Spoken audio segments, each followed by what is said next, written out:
Hi everyone, this is Ian Agard. This is the Top 20% Podcast. This is episode 9. Let's get it started. Hi everyone, thank you for listening. This is the Top 20% Podcast, a show for ambitious SaaS sales professionals. On this show, you'll learn actionable advice that you can apply to your career that will give you positive impact, change, and trajectory, transforming your sales career. Today, this is episode 9. I'm very excited about this episode. It's actually interesting. What happened was earlier this month, I actually was kind of, I would say, inspired to reflect and write an article about my first year in SaaS sales. Those that don't know, I work at Clio, where it's a SaaS company, legal software. I'm an account representative there. I'm working just over a year. And so I was doing some self-reflecting, and I looked at some of my numbers, and I realized that I made, in my first year there, 13,407 sales calls in 1 year. That's a lot of calls. I also sent out 9,521 sales emails, and also read 15 different sales books. So basically, from it all, I kind of had this article I wrote entitled 8 Things I've Learned from Making 13,407 Sales Calls in My First Year in SaaS Sales. I posted that on LinkedIn, and the response was overwhelming.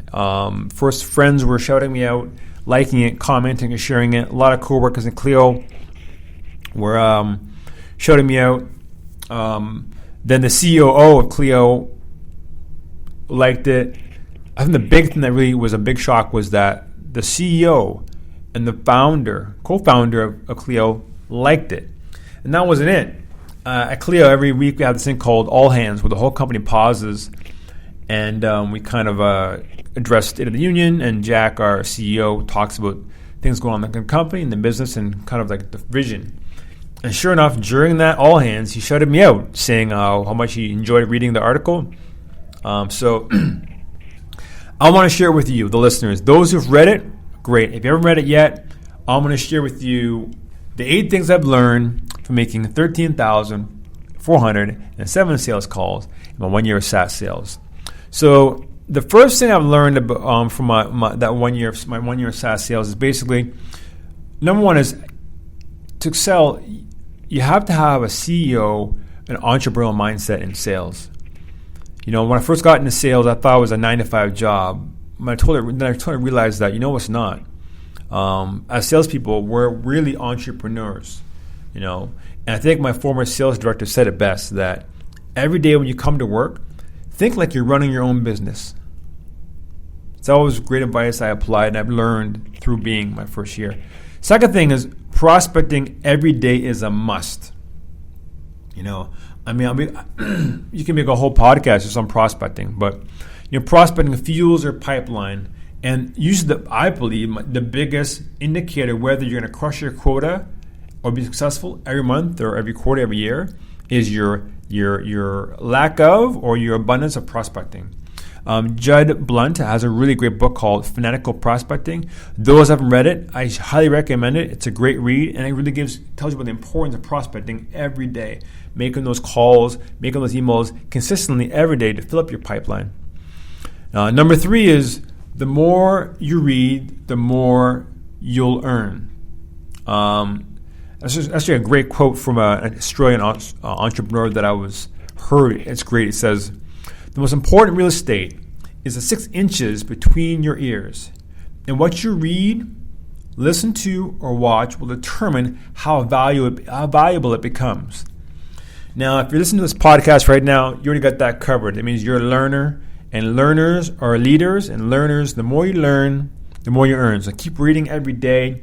Listen to podcasts. Never stop learning. Never ever think you've maximized your learning ability, because you haven't. And the more you learn and put in you positive stuff related to your industry, your mindset, will have dividends when you're earning career. You're earning a potential as a sales professional. Number 4 was have written goals. This has literally changed my sales career. Written goals, daily goals, weekly goals, monthly goals, written down with a piece of paper and a pen, has helped me hit my monthly sales quota consistently. And it's funny, there's something magical that happens when you commit your desires to paper. So please, if there's one thing you take away from the Listen to This podcast, is take a piece of paper, not a computer, take a piece of paper and a pen, and write down all your sales goals, all your business goals, all your life goals. Write them down. Keep them in front of you. Look at it every day. It will change your life, I guarantee you. Number 5, integrity beats sales acumen every day. People need to be able to trust you before they buy from you. I know it's kind of cliche things that sit around in sales, but it is so true. It is so true. And what distinguishes the good from the great reps is the ability to really be authentic and be that trusted advisor. And the first part of that saying, trusted advisor, is trust. So be honest, work with integrity. And what that means is if you say you can do something, do it. And always think everything you do should be, will this benefit the customer first before benefiting me and my pocketbook? Number 6 is self-awareness is essential. At the end of every day, every week, every month, what's really helped me is that I sit down and ask myself 2 questions. I say, what one thing that I do well today? Or what one thing that I do well this week? Or what one thing that I do well this month? And just focus on that, meditate on that, think about that, revel in that. That's going to give you confidence and kind of see what's working. At the same token, ask yourself this question too. From today, or from this week, or from this month, what one thing do I need to improve? What one thing do I need to improve? And by doing this, that's going to help you to quickly identify your best habits, but also where you need to improve as a sales rep, as a sales professional. Number 7 is always have clear next steps. This is huge. I've learned this so much. It's what I've come to learn in my first year. Whether it's after a demo, a discovery call, or a follow-up call, always end the call with saying, do you have your calendar in front of you? A clear next steps is not clear next steps unless you know exactly a day and a time you're going to call back your prospect, and it's in your calendar and their calendar. And lastly is celebrate the small wins. When I first started at Clio, I wouldn't really be happy or feel content until I made a sale. And it took me a long while to realize that sales is a confidence sport, and sales reps need to acknowledge every small victory along the way. It's so crucial. So hey, you might not have sold any deals this week. I didn't this week. It's Friday. I didn't sell this week, but I had a lot to be thankful for and a lot of little wins along the way. And I'm focusing on that, and I'm really learning from that and using that as fuel for Monday morning. That's it. That's my 8 things I've learned in my first year of SaaS sales. Ian Eggert, I'm your host. I hope you enjoyed the show. Next week I'm taking a week off. I'm going on vacation. Spend time with my wife and my baby girl Abigail. But anyways, hope you enjoy the show. Peace. I'll see you next week.